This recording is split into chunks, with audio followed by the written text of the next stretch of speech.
Hello, so nice to meet you at this motivational meeting reading quotes from world scriptures. Today's quotes are about spirits of the departed. Souls who have passed on do not really leave us.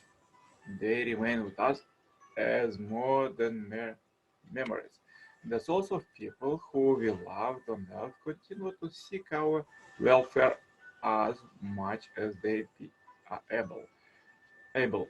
The souls of people we wronged on earth never resentment against us and would avenge themselves if given the chance.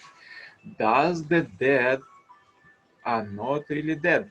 They may be living with us. Sometimes sensitive people can call them down to earth, as in the Bible, when Saul employed a medium to call up the ghost of the prophet Samuel. Most people are ignorant of spiritual influence on living, yet they are real. The philosopher Immanuel Kant once said the human soul stands even in this life in an indissoluble connection with all immaterial nature in spirit world. That if reciprocity act upon this and receive impressions on and help from them. They include not only spirit of the dead, but also nature spirits, spiritus, fairies, and their ilk. The first people know them well, and their shamans are trained to sense their presence and employ them for human benefit. Their influence can be benign or it can be beneficial as the muse that inspired great art of the sudden insight that begets scientific discovery and invention. Spiritual influence can also be terribly destructive. For example, the passions that inflame age-old conflicts into modern-day ethnic violence. Intercourse between heaven and earth work both ways. Spirits can be mobilized to assist earthly people for a righteous cause. Conversely, spirits need help from earthly people to resolve their own difficulties. Many religions promote that idea that the living souls make offering to benefit the dead. The later day saints even promote baptism for the dead as a way to bring them closer to the perfection of the end time. In this regard, Father Moon teaches a doctrine of returning resurrection, by which spirits descend to assist the living, and the living in turn assist the dead by shouldering the burden of their unfinished business and resolving it. Spirits among us.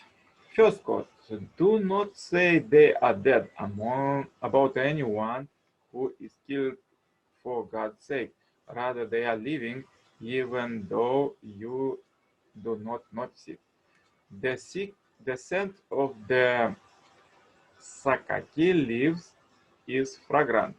Um, Drawing near, I see countless kingsmen assembling all around, assembling all around. They light with these souls of departed saints, radiate is responsible for the progress of the world and the advancement of its people. They are like living with livens the world of being and continue the animating force through which the arts and wonders of the world are made manifest. These souls and symbols of detachment have provided and will continue to provide the supreme moving impulse in the world of being.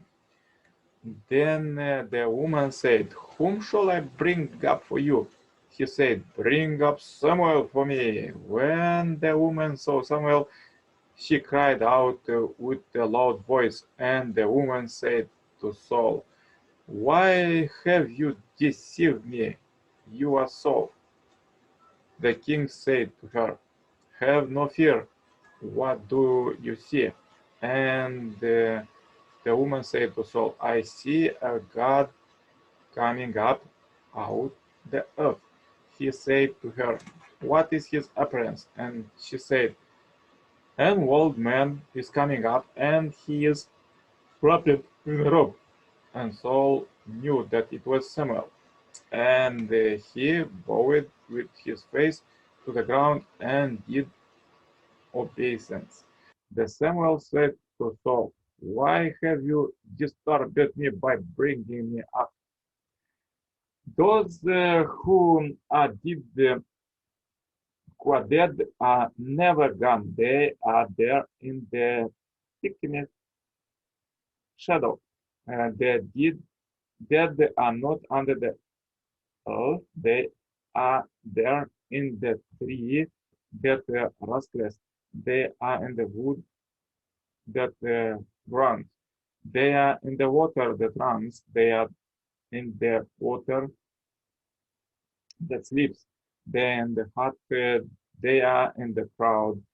The dead are not dead. Those who are dead are never gone. They are in the breast of the woman, then the child who is wailing, and in the firebrand flames. The dead are not under the earth, they are in the fire that is dying. They are in the grasses that weep, they are in the whimpering rocks, they are in the forest, they are in the house, and the dead are not dead. The path of Hekwa is visible, luminous. There arise from it something like a fiery breath that makes the air heavy and almost unbearable. One does not see the Hekwa, one feels the wind they raise when they move during their hunt from which I just returned. I scattered the Hekwa who were in me. Ordinary men are unable to recognize them, yet the wind tells us that they are there. I see them only at night when I close my eyes. One can see them only then. Their path become luminous for me. I am sleeping. They approach and summon me to answer them. They suddenly wake me by shaking my arm or pulling on my ankle. Those who are not truly shamans do not hear them. He who is really a shaman hears a kind of buzzing bow during his sleep, and the song echoes rebounding of the celestial vault. He opened his eyes and said to himself, "I am going to see them now." The parrotlets sing, "Bree, bree, bree." He knows that it is day. A cool breeze then glides along his leg. I saw the hicora walk on a rotten branch. I was passing right underneath. Indeed, it was they, but they were not friendly toward you. The strong odors of the smoking grill, the smell of singed hair, of scalded meat, meet near the fire. All this drives them out, yet they did seem inclined to approach you. They give off a heady perfume. It comes from the dyes and the magic plants they carry with them. Suddenly, I stopped smelling these aromas. My nostrils no longer perceived them. Therefore, when one is at the end of the initiation, it is advisable not to hunt.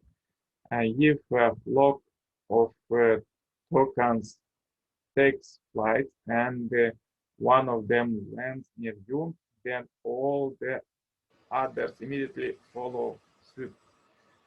Be sure not to threaten them, stare at them fixedly, and continue on your way.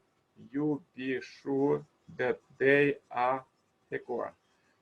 Of course, there are those you drove away during the hunt, but don't be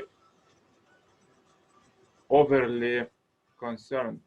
I foresee I foresee that those were not a good one.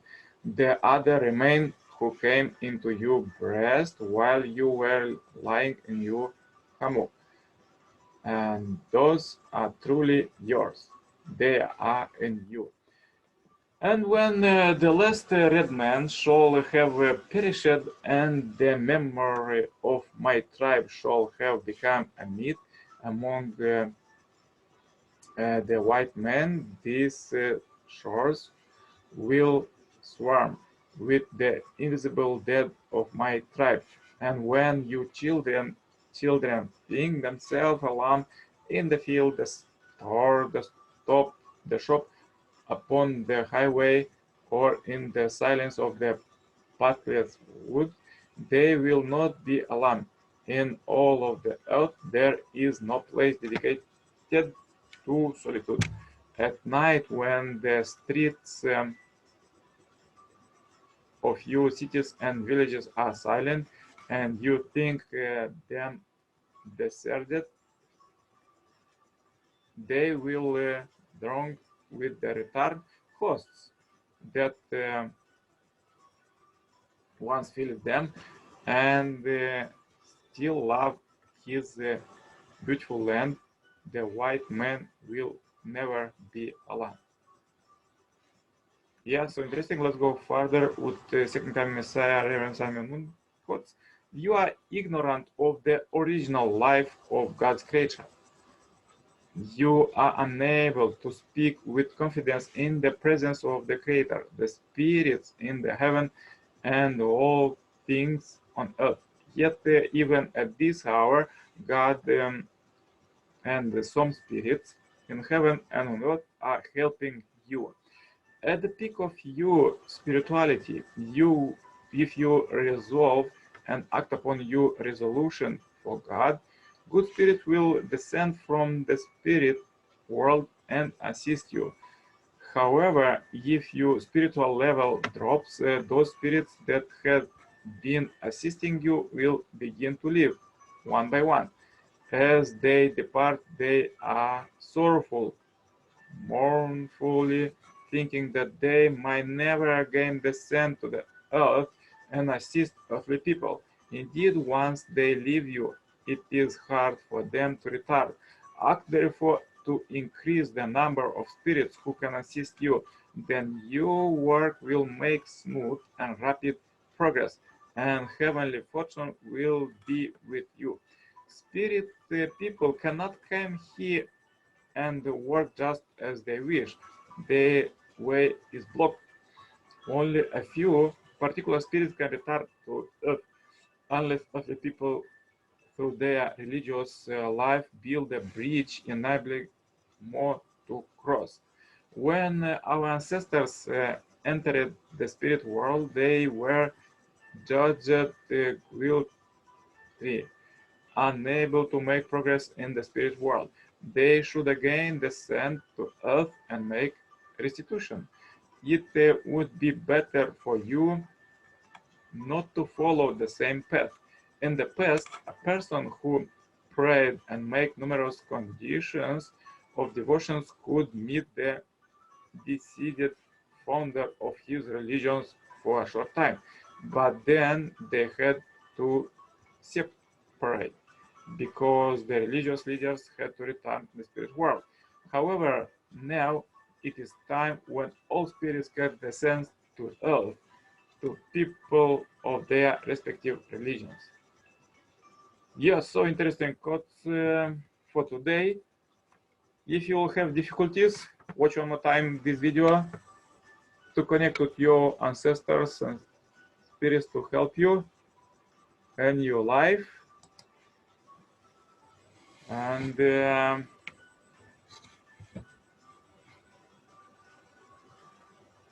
don't forget to make morning exercise to stay happy, healthy in this difficult pandemic time. Contact me anytime for consultation and cooperation. Contacts are below. Leave a comment below and pass this video to all your friends as we end this billion happy lives with private marathon. Have a great blessed day. See you tomorrow, same time, same place, with a more interesting message. Bye bye.